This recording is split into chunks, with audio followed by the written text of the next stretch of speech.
जे moonlight school रहे ओहि टाइम में सीबी सर के धन्यवाद दे बच्चा बन उनका अखन वो दुनिया में नहीं छथिन मगर हमरा बहुते प्रोत्साहन देलखिन तो हम ओहि में लगभग हम 13-14 साल हम गमेली ओहि में हम निर्वाचित भेलो के बावजूदो हम 1 साल के लिए काज तब हमरा अपने आप मन में कि हम राजनीति में तो चल एली मगर राजनीति के बात हम बुझ नहीं सकलिए आ हमरा अपना पार्टियों के आदमी सब कह लगले कि इहो करते ओहो करते तो कनी हमरा अपनो नहीं फील भेल बढ़िया तो हम अथी कले मगर राजनीति में आबा से पहले केना भेलै हम संघो संस्था सब में जेना सहकारी सब रहे तो आदमी के कहे नहीं छे कि आपत में आविष्कार होय छे तो स्कूल तक के लिए मगर स्कूल में तो सबके मालूम छे कि कते सैलरी रहे आ एकदम हमर श्रीमानो एहन वर्ग एहन फैमिली से रहे कि नहीं उ लेबर मजदूर में खट सके आ नहीं उनका पास में जॉब कोनो क्वाली रोजगारी रहे तो तै दुआरे बुझबे करे छी आब कते कहू हमरा साफे राजनीति के कुछो नहीं हमरा मालूम रहे तो हम कहली नहीं हम अखन नहीं जाब हमरा टीचिंग में पैसा निक लगैया ओहि बेर में हम रिजेक्ट कर दिलिए मगर देखियो लिखलो होय छे राजयोग आ एहि बेर में जना 79 साल के निर्वाचन में हमर श्रीमानो कहथिन कि गाँव में एना एना कहे कथी अहाँ के केना बुझाए तो हम कहले देखबे एक बेर सब किछ तो लोग सीखना ही नहीं रहे छे जेबे ओहि में अइली मतलब चुनौती तो चुनौतीये भेले कि बीच में हमर अपने के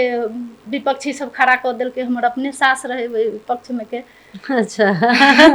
सास वार्ड सदस्य अहू ठार रहे दुनू गोटे अपन सास रहे अपन मतलब बाबा के जना बड़का दियाद में का अच्छा तो दुनू गोटे खार कर देल के लड़की के आते में हमरा सब के समुदाय में तो बहुते बुझू ना हम 3टा लड़की पढ़ल छिए बनौली में तो जानबे कर छी कते ब्राह्मण से मैथिल ब्राह्मण से तो ओइ टाइम में स्कूल सब में कॉल नहीं रहे ना तो ई मन में हुए कि सर सब कहथिन साथी सब के तू पाइन लाग हमरा सब के नहीं कहे तो ई मन में हम सब डरैये तहिया बड़ 5 मिनट मतलब अखन के विद्यार्थी सब कते निक कह दे छे तेना हम सब नहीं कह सकिए तो मन में रहे कि हमरा सब के कैला नहीं कहे पाइन लाबे लगे ई नहीं बुझे कि हमरा सब से एते छुआछूत के भेदभाव भ रहल छे मगर आब महसूस होइए कि हमरा सब साथे कते मतलब अन्याय भेल छे हाँ 1 साल तो मतलब हमरा सब के 6 महीना साल भर सीख में लागल कि हमर अधिकार कत तक लए कत तक वार्ड सदस्य की सब से काम कर्तव्य की सब छे तो सिखल पे तो वो सब हम सब जान गेली तो हम सब वार्ड में अपन बजटो छुटिएली अपना दलित समुदाय के लागी अन्य महिला सब के लागी काजो सब के लिए बहुते काज आए 4 साल के दरमियान में हम सब बहुते काज के लिए अपना वार्डो में के लिए हमरा दलित महिला सब के लिए हां दलित महिला के लिए अन्य महिला के लिए की सब के लिए जना 2 बेर तो जना अब अपना सबके पालिको के कर्मचारियों के अभाव से कोनो काज नहीं भ सकले ओइ बेर में छलिए कने ऐसे पछिलका बेर में ब्यूटिशियन के तालीम रखने रहिए अथी के मिथिला पेंटिंग के तो उ हटा के ब्यूटिशियन करा दिए तकर बाद एहि बेर सिलाई कटाई छले हाँ भ गेले कार्यक्रम भ गेले दलित महिला सब के लागी क्षमता अभिवृद्धि के लागी 2 दिन कार्यक्रम से हो करे लिए एहि बेर भरखर हम सब ज्येष्ठ नागरिक के सम्मान कार्यक्रम भरखर क्या गत 6 गते रहले तो ओहु दिन अकेले देखने हेबे न्यूजो में देखने हेबे तेने जना स्कूल के बाल बालिका सबके लागी अथी कथी कहै छै ड्रेस वितरण के लिए हम सब अपना वार्डे से आ जे साल में हमरा सबके वार्ड में बजट नहियो राखल रहे ना तो तैयो हम अपना वार्ड में 2 बेर तीजो कार्यक्रम केली नवलोपन एकटा इहो ले कि महिला सबके केना क सब महिला के समिति कहि क तो सब समुदाय से महिला सब आबै छथिन तेहन हेतै लेकिन राजनीति में एला पर केहन समस्या सब देखलिए केहन चुनौती सबके सामना करऽ पड़ि रहल छै अब नेगेटिव सोचे वाला तो सोचबे करे छे मगर खासे हमरा नहीं बुझाए कि ओते समस्या पड़ले नहीं बुझाए ई सुनते बानियो भ गेल हैत ने आ उ तो बुझबे करे छिए जैठाना नहियो कोनो छिते नेता सब खाइ छे अब नेता सब खाइ छे तो ओमे पैस के अब जते अब सब के तो नहीं बुझा सके छी ओइ में से 2 गो 4 गो के बुझा देली तो वह विश्लेषण समाज में क दे छे कि नहीं एना से एना छे नेगेटिव पॉजिटिव तो होबे करे छे गजब बहुत ही पॉजिटिव मानसिकता के लोग छथिन शांति जी जनता ओना तो जनता के डायरेक्टे पहुँच वार्ड अध्यक्ष लग छै है लेकिन ओहि के बावजूदो लोग वार्डो सदस्य संगे जिनका संगे क्लोज रहल से हुनका कहलक से बात आ सबके वार्ड अध्यक्ष संगे बात नहीं मिलत हेतै तो जनता अहाँ सब संगे अपन गुनासो सब अपन उपराग सब लऽ कऽ अबै छथिन केहन टाइप के उपराग सब अबै छै केहन काज सब अबै छै जे शांति जी के खराब जाय पड़ैत हेतै जेना आइए एक आदमीके नागरिकता छलै ओ कनि विपक्षीयके तऽ ओकर नागरिकता बनि आदमी गेल छै। विपक्षी पार्टी के छै। हाँ। अहाँके विपक्षी पार्टी के? हमरा सबके पार्टी के विपक्षी भेलै तऽ हुनकर नागरिकता बनलै हमरे सबके अथी कार्यकालमे सिफारिश पर। तो ओकरा लड़का के अथी भ गेलै, मतलब नागरिकते भीज गेलै। तारो हमरा कहलक कि प्रतिलिपि के लागी, तो हम कहलिए एक तो अहाँ सब आबू, ओकरा तो डायरेक्ट नहीं कह के मिलते कि अहाँ विपक्षी छी। हम कहलिए एक तो अहाँ के भरखर 2-4 महीना नागरिकता के बनला भेल आ अहाँ सब नहीं बुझे छी कि इम्पोर्टेंट कागज कनी बढ़िया से रखबे, एना वही आयत राख दै छिए। तो हम वार्ड अध्यक्ष लग गेलिए, हमरा नहीं साइन क देलकै। हम कहलिए वार्ड अध्यक्ष के फुर्सत नहीं रहले है, हम बात करे छी, अहाँ के प्रतिलिपि लेबे के हम अथी करब। तो हम उनका से बतिए लेते फलना के खाली ओकरा सबके नगरते हेराय छै से कर। हम कहले आब हेरा गेले त बन त गेले अपने सबके अवधि में, तो उ तो कहियो लेते, आखनी नहीं कह देथिन तो अपने सबके नाम खराब होते, करऽ पड़ते। तो वार्ड सदस्य बनली तो पैसा बटलिए? पैसा तो नहीं बटलिए, माया तो बटलिए। हाँ, माया में तो खाली माया तो नहीं होय छै ने। तो खाली माया नहीं होय छै तो काज करबे ने, काज के लिए ने। तो वड़ा अध्यक्ष के तैयारी कर रहा छी भितरे भितरे, मने मने। देखियो शुभकामना है, यहाँ वड़ा अध्यक्ष बनू, मेयर बनू, प्रदेश सभा सदस्य बनू। महिला की नहीं कर सकिए। एकटा बात हम कहे छी, अपने सबके खाना बनायल, अपने सबके कपड़ा धोअल, पुरुष लगा के उ बड़का नेता बन सके छै। तो हम अहाँ अपने क के हमरा तो बुझा हुनको सबसे बढ़िया बन जेबै।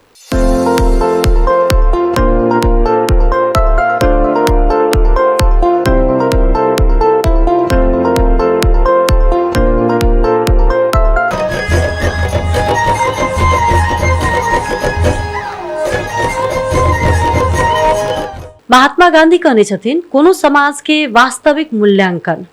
ओतऽ के सबसँ कमजोर आ पाछा पारल गेल समुदाय के अवस्था से कयल जा सकैए। स्वागत अछि गायत्री संग गपशप में। संपूर्ण दर्शक श्रोता के नमस्कार करै छी, हम गायत्री। अपने सब देख रहल छी कलर्स ऑनलाइन टीवी नेपाल, सुन रहल छी कलर्स FM 102.4 मेगाहर्ट्ज। आइ हम सब अपना कार्यक्रम में आमंत्रित केने छी जनप्रतिनिधि के रूप में छथि, दलित समुदाय के आवाज के रूप में छथि, स्थानीय वड़ा सदस्य के रूप में छथि, जनकपुर धाम उप महानगरपालिका वार्ड नंबर 16 के कपिलेश्वर के वड़ा सदस्य के रूप में शांति देवी दास जी छथि। उनका संगे उनकर व्यक्तिगत यात्रा, राजनीति में प्रवेश, दलित समुदाय के सवाल सब, महिला नेतृत्व, स्थानीय सरकार के अनुभव आ विभिन्न विषय सब पर आए बातचीत करब। तो सबसे पहले तो हम सब शांति जी के स्वागत करी। धन्यवाद। की छै हाल चाल शांति जी? ठीक छै, सब बढ़िया जी। कनी के हम चाहब जे शांति जी अपन परिचय, अपन पृष्ठभूमि संपूर्ण श्रोता और दर्शक के समक्ष रखैत। संपूर्ण जना में नमस्कार, हमर नाम भेल शांति दास, उप महानगरपालिका वार्ड नंबर 16 के वार्ड सदस्य, दलित महिला वार्ड सदस्य। हम एकटा दलित समुदाय से जुड़ल व्यक्ति छी, वैसे हमरा सबके एकटा आरक्षण के तौर पर हमरा सबके सीट भेटलै, तो ओहि में हमरा मौका मिललै, हम निर्वाचित भेली। तही के दरमियान में वार्ड नंबर 16 में वड़ा सदस्य निर्वाचित होय से पहिने हमरा जहाँ तक बुझल है जे शांति जी अपने स्कूल सब में पढ़बै सेहो छलिए। जी, हम स्कूलों में पढ़बै छलिए। हम घर से निकलल छी जेना 2065 साल से। अच्छा। शुरू में हम अपने घरे में हमरा गांव में मुस्लिम समुदाय बेसी रहे, तो ओकरा सबके कपिलेश्वर जी। अच्छा। तो हमरा इच्छा रहे कि पढ़ लिख के हम घर में नहीं बैसी, हम तहिए से हम घरों में रहे ने, तो बौआ सब छोट छोट रहे, तो आब सब स्कूल जाए वाला भ गेले, तो मन में बहुते रंग के बात खिले कि कथी करू नहीं करू कह के।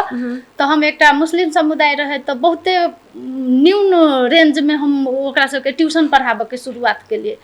तो 63 64 हाँ 61 62 63 तक हम ओकरा सबके ट्यूशन पढ़ेलिए। ट्यूशन पढ़ेते पढ़ेते मन में इच्छा जागल कि महिला विकास केंद्र रहे अपना सबके जनकपुर में, तो ओहिठना जाकर हम सिलाइयो कटाइयो 6 महीना के ट्रेनिंग ले लिए। अच्छा। तकर बाद हमरा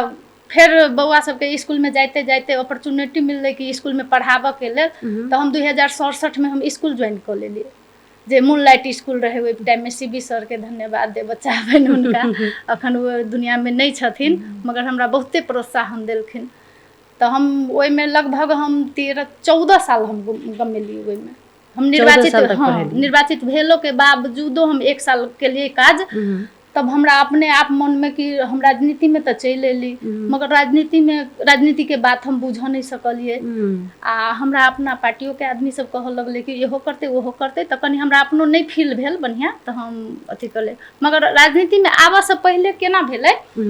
हम संघो संस्था सब में जेना सहकारी सब रहे तो आदमी के कहे नहीं छै कि आपत में आविष्कार होय छै तो स्कूल तक के लिए मगर स्कूल में तो सबके मालूम छै कि कते सैलरी रहे आ एकदम हमर श्रीमानो एहन वर्ग एहन फैमिली से रहे कि नहीं उ लेबर मजदूर में खटि सके आ नहीं हुनका पास में जॉब कोनो क्वाली रोजगारी रहे तो तै दुआरे बुझबे करे छी आब कते कहू तो ओहन टाइम में तो 2072 साल के बंदी जे एलै तो वही टाइम में हम सहकारी सब ज्वाइन केलिए राजश्री भेलै आस्था भेलै तो एना एना करते करते हम गांव में एकदम फेमस टाइप के भ गेली तब चुनाव के तो ऐसे 74 साल में चुनाव रहे तो वही टाइम में हमरा अपॉर्चुनिटी मिलल रहे तो वही टाइम में हम बउआ सब छोट रहे आ हमरा साफे राजनीति के कुछो नहीं हमरा मालूम रहे तो हम कहली नहीं हम अखन नहीं जाब हमरा टीचिंग पेशा नीक लगैया ओहि बेर में हम रिजेक्ट कर दिलिए मगर देखियो लिखलो होय छै राजयोग आ एहि बेर में जना 79 साल के निर्वाचन में हमर श्रीमानो कहथिन कि गाँव में एना एना कहे कथी अहाँ के केना बुझाय तो हम कहलिए देखबे एक बेर सब किछ तो लोग सीखना ही नहीं रहे छै जेबे ओहि में अइली मतलब चुनौती तो चुनौतिये भेले कि बीच में हमर अपने के विपक्षी सब खड़ा कर देल के हमर अपने सास रहे ओहि पक्ष में के अच्छा सासो वार्ड सदस्य अहू ठार रहे दुनू गोटे अपन सास रहे अपन मतलब बाबा के जना बड़का दियाद में का अच्छा तो दुनू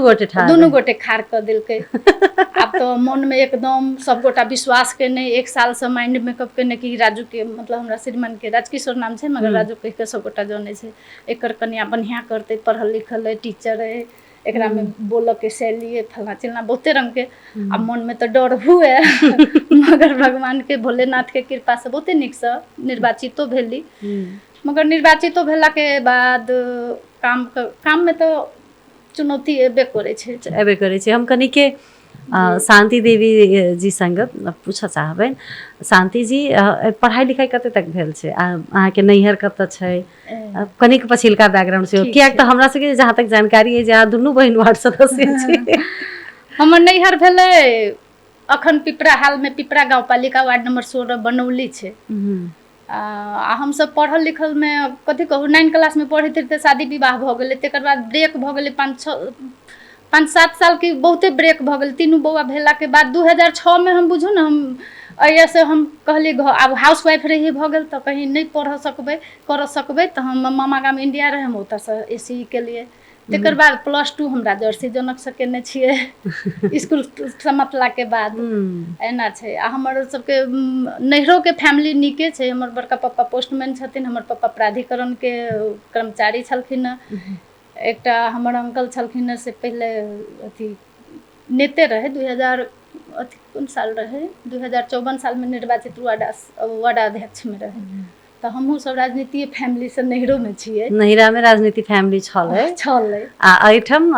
तबे दीदी से छै त अहाँ के वार्ड सदस्य हमर संजू दीदी बड़का पापा के बेटी छथिन तो ओहो चले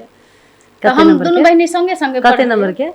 13 नंबर जनकपुर धाम महानगर पालिका के तो हम दोनों बहिनी संगे संगे 5 क्लास तक पढ़लिए आ तब बिन्ही में एलिए पिपरा नहीं गेलिए बिन्ही में एगो मैडम रहथिन ने तो हुनका संगे संगे पहले तो लड़की के आते में हमरा सबके समुदाय में तो बहुते बुझू ना हम 3टा लड़की पढ़ल छिए ओई टाइम ओई गांव से हम अपना समुदाय में हां एकटा अहाँ एकटा के दीदी आ एकटा ओवरसियर छलखिन मखन दास के नाम चिन्हे हेबे अहाँ सब सुनने हेबे तो हुनकर बेटी छले मात्र 3 गोटे हां वो अखन 25 नंबर वार्ड में हुनकर ससुरा छै अभी टीचिंग करे छै दुनू प्राणी ठना जनकपुर एकटा बहुत बड़का चुनौती के विषय भेलै जे दलित समुदाय से मतलब नहीं तो 20-25 टा घर तो रहल हेतै बनौली में आ वही में से सिर्फ 3टा लड़की सब पढ़ अबै छै ने तहिया अपने समुदाय के लोग सब नहीं किछो कहे जे कथिला पढ़बै छै बेटी जाइत के अब हम सब तो वही टाइम में धिया पुता रही शायद बुझाए नहीं कहे कला तो फैमिली ग्राउंड बनिए रहे आ दोसर बात एकटा छुआछूत के जे बात कहै छी त हमर बनौली में त जानबे कर छी कते ब्राह्मण छै मैथिल ब्राह्मण सब त वही टाइम में स्कूल सब में कॉल नहीं रहे ना त ई मन में हुए कि सर सब कहथिन साथी सब के तू पाइन लाग हमरा सब के नहीं कहे त ई मन में हम सब डरैये तहिया बड 5 मिनट मतलब अखन के विद्यार्थी सब कते निक कह दै छै तेना हम सब नहीं कह सकिए तो मन में रहे कि हमरा सबके कैला नहीं कहैया पाइन लाबऽ लगे ई नहीं बुझे कि हमरा सबसे एते छुआछूत के भेदभाव भ रहल छै मगर आब महसूस होइया कि हमरा सब साथे कते मतलब अन्याय भेल छै। आप तहिया उ समय रहे ओहि समय में छुआछूत के बेसी मानल जाए नहीं आप तो समय चल गेले आप छुआछूत के तेहन नहीं रह गेली लेकिन अखनो किछु गोटे के मनसाय त नहीं चेंज होय छै। आब वड़ा सदस्य जीत गेला के बाद व स्कूले में अहाँ जखन गुरु आमा के रूप में भेलिए तखन अहाँ संगे कोनो तेहन छुआछूत के घटना वा तेहन कोनो दुर्व्यवहार सन के बुझायल नहीं हमरा तो बुझाइए जत हमरा जत हमर डेग पड़ल छै ओइठन हमरा बुझाइए सम्माने मिलल है। ग्रेट कियाक त आब भेदभाव मुक्त छुआछूत रहित समाज के कल्पना कैल जा रहल छै और इहे सोच के संग सबके आगा बढ़े के छै। चुनाव जितला पर एक त मतलब एक त अभाव रहे घर में रहबे करे लेकिन चुनाव जितला पर सास संगे जीतल रहे ने त कॉम्पिटिटर के त सास तो तखन के अनुभव हुआ तखन के खुशी सब छानते हैं किछो छै जे शेयर कैल जा सके बहुत छै के लागी तो देखियो कतो अहाँ जंग जीत जेबे ने तो पहले अपना घर के परिवार के सबके मतलब आशीर्वाद होबे पड़ले आ हम अखन उनकर नाम नहीं ला सके छी उ मतलब अते एटीट्यूड में रहे ने आ हमरा मन में रहे कि हम केना क नम्र भ क आ ओइ टाइम में प्रतिस्पर्धा रहे छै त मतलब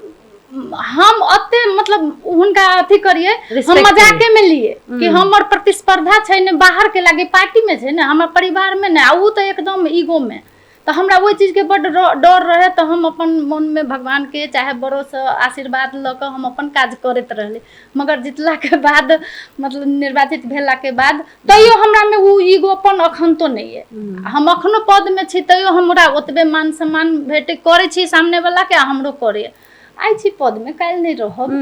तो उ एकटा व्यवहारिक होय छै ने तो अब रिलेशन ठीक भेले कि नहीं भ गेले हां जन प्रतिनिधि बनला के बाद सबसे नम्हर जिम्मेवारी शांति जी के कथी बुझेले सबसे नम्हर जिम्मेवारी हमरा सबके मतलब दलित समुदाय से हमरा मतलब उठेलकै दलित के आवाज बोल के लागी तो हमरा उ रहे कि हम अपना दलित महिला के एकटा हम ही शांति निकलला से वार्ड के तो नहीं हेते ने कम से कम हम अपना सन के 10 गो बनेबे तखने हेते आ हमरा जेना हमरा अपना बुझाइए कि हम अपना सन के 10 गो बना देने छी कैला कि ऐसे पहलका वार्ड सदस्य रहथिन इनके दियादनी रहे जे अखन दुनिया में नहीं है भरखर गेलखिन ना तो अब अपना क्षमतो अनुसार होय छै ने हमरा सबके ई नहीं रहे कि तलब खाइ छी भत्ता खाइ छी भ गेलै सरकार के हम अपन अधिकार के लागी लड़े छी आजे कि हम अपना हाँ 1 साल तो मतलब हमरा सबके 6 महीना साल भर सीखऽ में लागल कि हमर अधिकार कत तक लए कत तक वार्ड सदस्य की सब से काम कर्तव्य की सब छै त सिखल पे तो उ सब हम सब जान गेली तो हम सब वार्ड में अपन बजटो छुटिएली अपना दलित समुदाय के लागी अन्य महिला सब के लागी काजो सब के लिए बहुते काज आए 4 साल के दरमियान में हम सब बहुते काज के लिए अपना वार्डो में के लिए हमरा दलित महिला सब के लिए हां दलितो महिला के लिए अन्य महिला के लिए की सब के लिए जेना 2 बेर तो जेना अब अपना सबके पालिको के कर्मचारियों के अभाव से कोनो काज नहीं भ सकले ओइ बेर में छलिए कने ऐसे पछिलका बेर में ब्यूटिशियन के तालीम रखने रहिए अथी के मिथिला पेंटिंग के तो उ हटा के ब्यूटिशियन करा देले तकर बाद एहि बेर सिलाई कटाई छले हाँ भ गेले कार्यक्रम भ गेले दलित महिला सब के लागी क्षमता अभिवृद्धि के लागी 2 दिन कार्यक्रम से हो करेलिए एहि बेर भरखर हम सब ज्येष्ठ नागरिक के सम्मान कार्यक्रम भरखर क्या 6 गते रहले तो ओहो दिन के लिए देखने हेबे न्यूजो में देखने हेबे तेहने जेना स्कूल के बाल बालिका सब के लागी अथी कथि कहै छै ड्रेस वितरण के लिए हम सब अपना वार्डे से आ जे साल में हमरा सबके वार्ड में बजट नहियो राखल रहे ने तो तैयो हम अपना वार्ड में 2 बेर तीजो कार्यक्रम के लिए नवलोपन एकटा इहो लेले कि महिला सबके केना कऽ कऽ सब महिला के समिति कहि कऽ तो सब समुदाय से महिला सब अबै छथिन सब समुदाय से कहै नहि छी कोनो भी कार्यक्रम 20-25 टा होइ छै हम अपना वार्ड में 100 को लऽ कऽ चलै छी गुड आ हमर वार्डो अध्यक्ष बहुते बढ़िया पकड़ा ले कि ई जरूरी नहीं छै कि बजट में नहीं राखल छै तऽ नहीं हेतै हम दुनू महिला जे कहै छी हुनका से करऽ पड़ै छै तऽ जे कहबै से हाँ समुदाय के लागे कहबै ओ अपना वार्डे के लागे कहबै व्यक्तिगत तऽ नहीं कहबै एकदम सही तो बात मानै छथिन हाँ पार्टियों एक भेला से बुझाय बात मानै छथि कि पार्टियों एक भेला से सबसे पहले व्यक्ति पर डिपेंड पड़ै छै तेना छै करी के हम शांति जी से पूछे चाहबे अपने दलित महिला के प्रतिनिधित्व तो कर रहल छी अपना वार्ड में तो अखनो बुझाइए दलित सबके किछ समस्या सब छै जे मुख्य रूप से हेतै तेहन हाँ छै जेना आंगुर पर गनल जाए तऽ जेना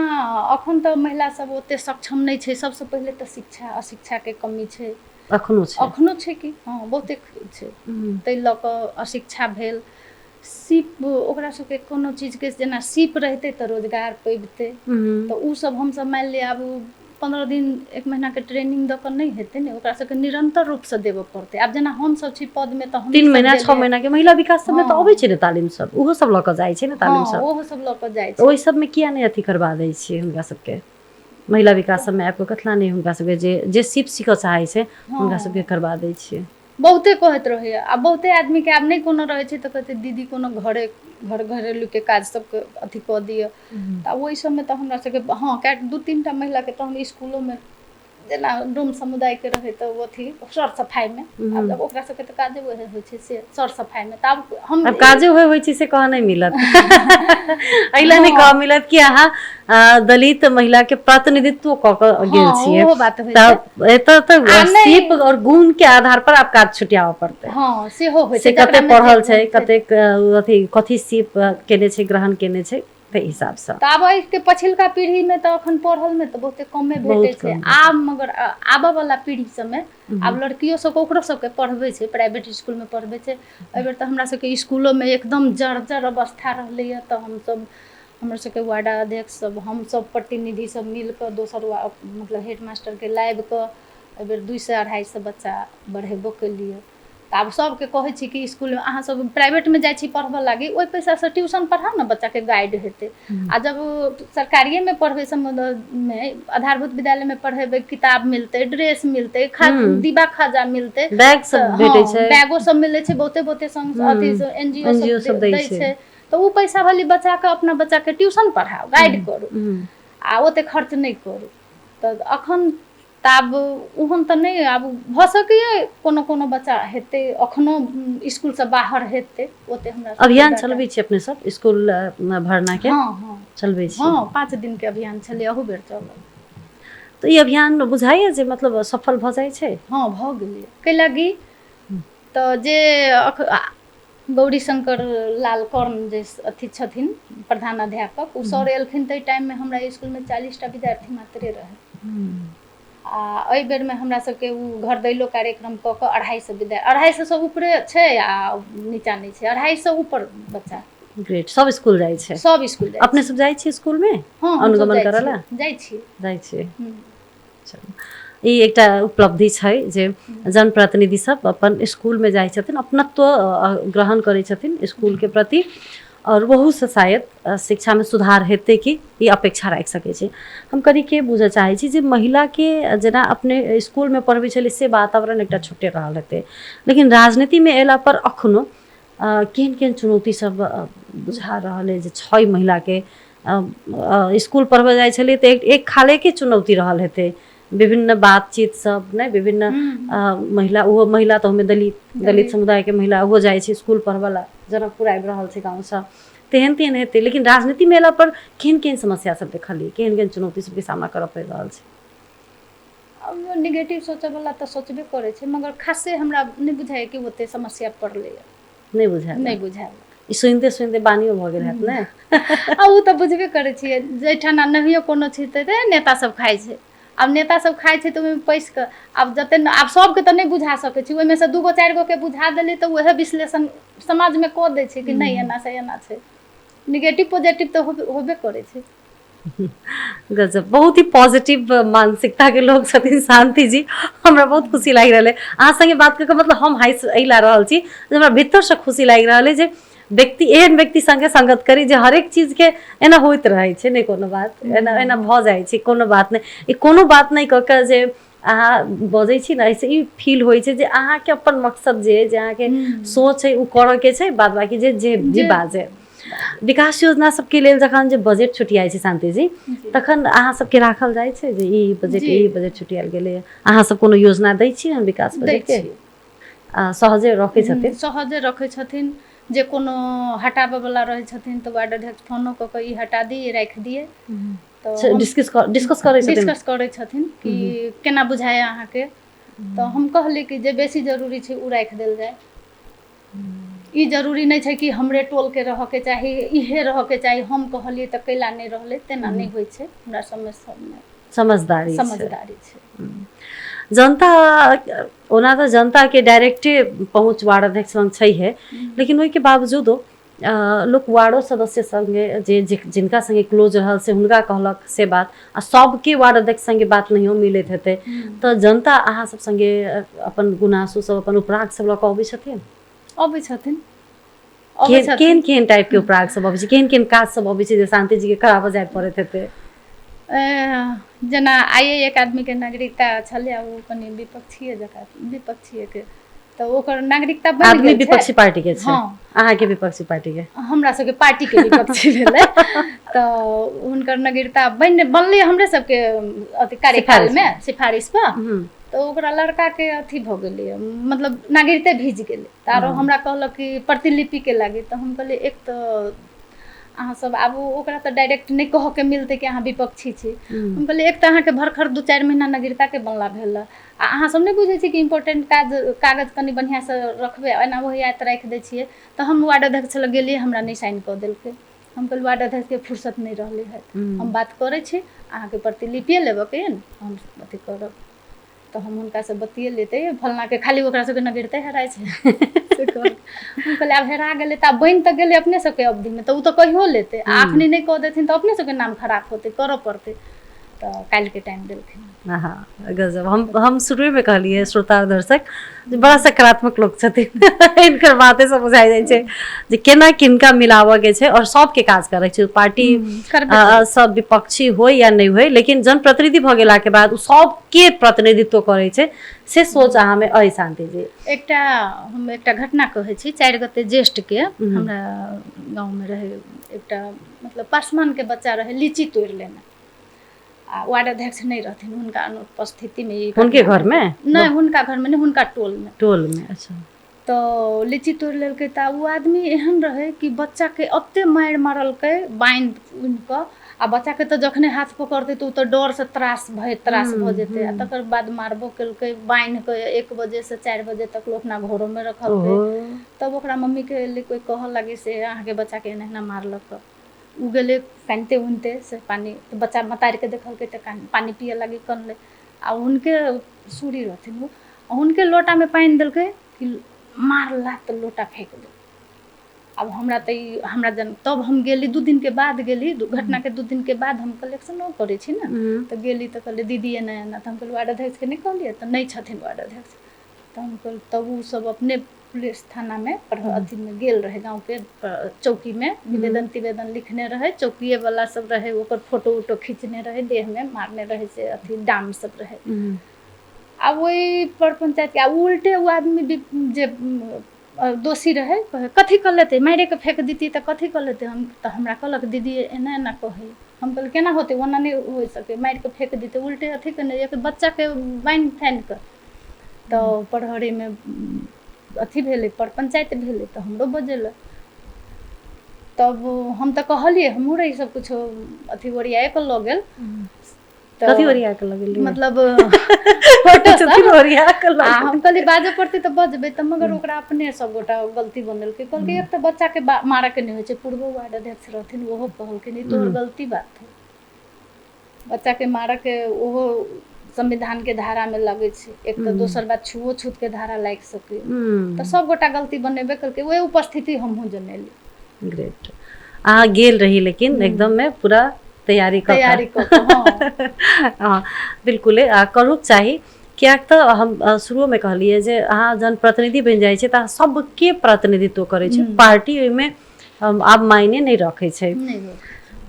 आगामी दिनमे वार्डके लेल शांति जी के की योजना छै, की करब, वार्डेमे रहब कि नगरपालिकामे आयब कि अहाँ सबके लेल तऽ दलित कोटा सेहो छै सांसदमे नहि, तऽ प्रदेश सभामे जायब कि कथी करऽके छै, कोटेमे रहऽके छै कि चुनाव लड़ऽके छै? अखन तऽ हम घर परिवार से एकदम कनि जकड़ि गेल छी कला, तऽ पहिले सास ससुर कनि कर धरवला रहलखिन हँ तऽ हम एकदम निफिकिर रहै छलै, आब उ सब एकदम असमर्थ भऽ गेलखिन शरीरसँ, तऽ अखन तऽ नहि कहि सकै छी आब उ माहौल केहन अबै छै। तैयो तैयारी केने छी कि नहि, वार्ड अध्यक्ष लड़ि जायब कहि कऽ तेहन कोनो? हाँ ओना तऽ मने कि वार्ड अध्यक्षमे लड़ी कहि कऽ, मगर एकटा महिलोके हिसाबसँ आ दोसरमे दलितके हिसाबसँ आब देखियौ केना होइ छै। ई एकरा अब तऽ आबि कऽ अहाँ हमरा अपन मनोबल खसल देखेलिए। महिलाके हिसाबसँ वा दलितके हिसाबसँ जे बात केलिए तऽ महिला वार्ड अध्यक्ष बनि सकै कि नहि बनि सकै? बनि सकैए कि केला नहि बनि सकैए, यदि उ चाहना रहतै तऽ बनबे करतै कि। तऽ अहाँ कथी लए पाछा हटि रहल छी? उहे कहलिए अखन आब माहौल केहन रहै छै, परिस्थिति केहन रहै छै, आ ओहिके लागी पैसो भी चाही, तऽ ओहिके उ तऽ पैसा तऽ हमरा नहि छै। तो वार्ड सदस्य बनलिए तऽ पैसा बटलिए?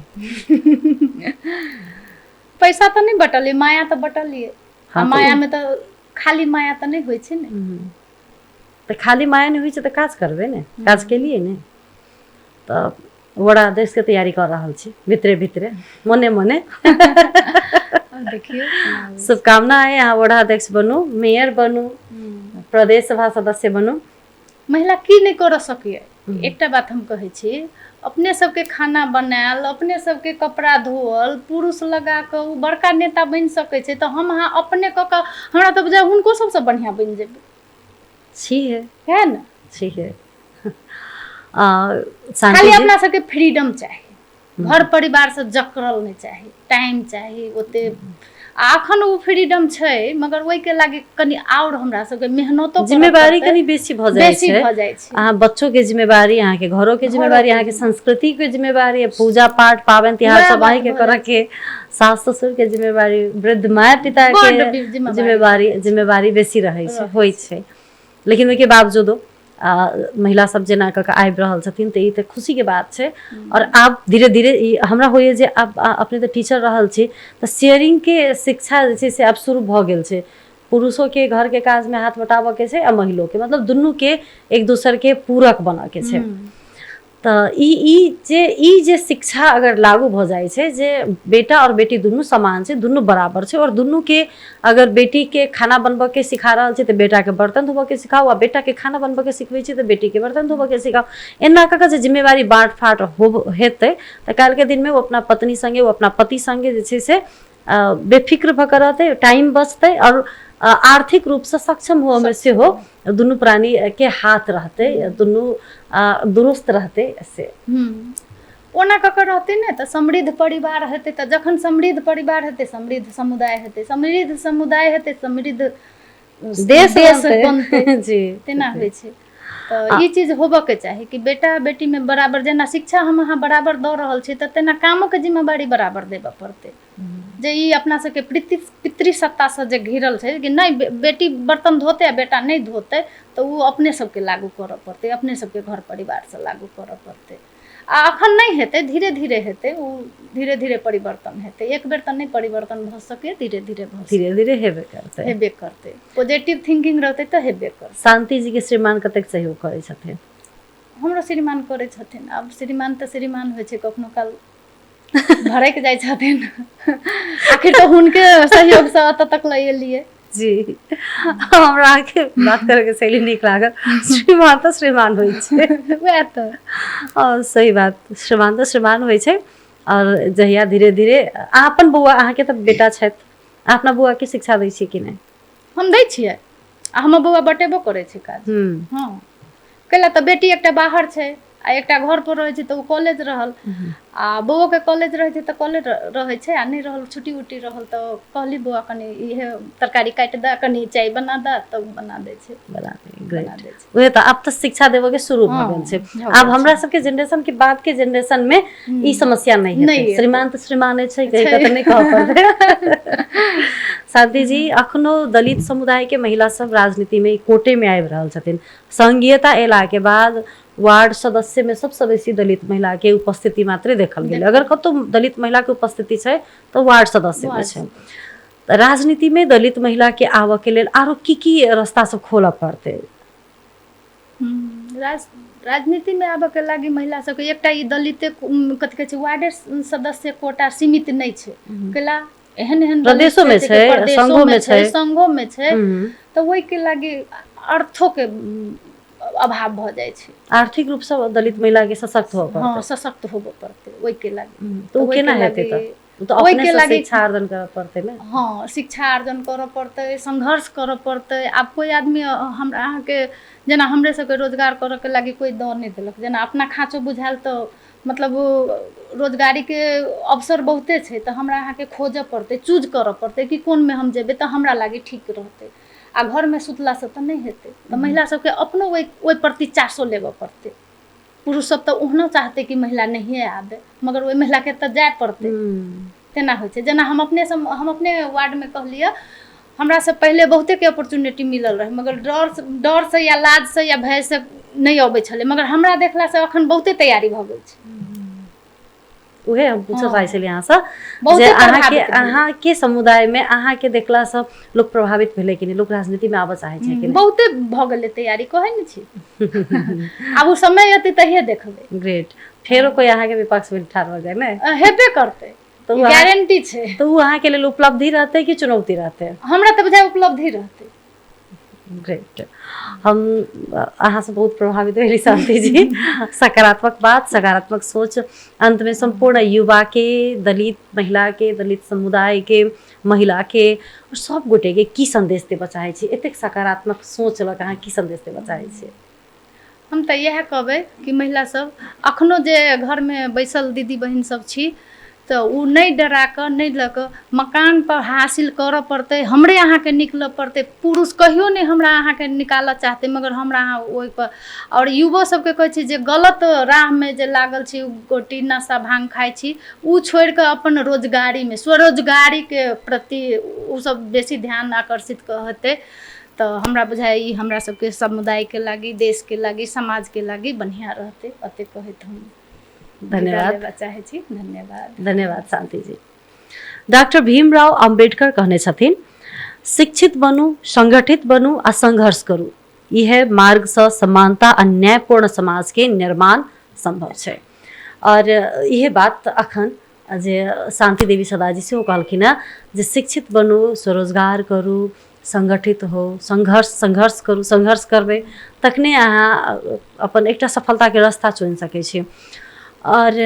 हम अहाँ सफल भेनाइ के अर्थ से समाज सफल भेनाइ समाज सफल भेनाइ के अर्थ से देश समृद्ध भेनाइ तो शांति जी अपने के बहुत बहुत धन्यवाद अपने के व्यस्ततम समय के लिए धन्यवाद रिंकू जी अपनों के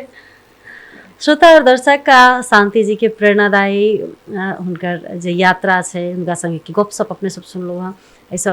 पक्के अपना सबके प्रभावित केने हाथ और ये कार्यक्रम अपने सबके केहन लागि रहल है हमरा सबके प्रतिक्रिया देबऽ नहीं बिसरब और यदि नीक लगैए तो लाइक शेयर आ सब्सक्राइब करब बिल्कुल नहीं बिसरब टेक्निकली हमरा सबके साथ देले था संजय झा भाई जी उनका विशेष धन्यवाद करब और अपने संपूर्ण श्रोता और दर्शक जे हमरा सबके संग दै छी हमरा सबके देखै छी अपने सब गोटे के बहुत बहुत धन्यवाद करैत विदा चाहै छी नमस्कार।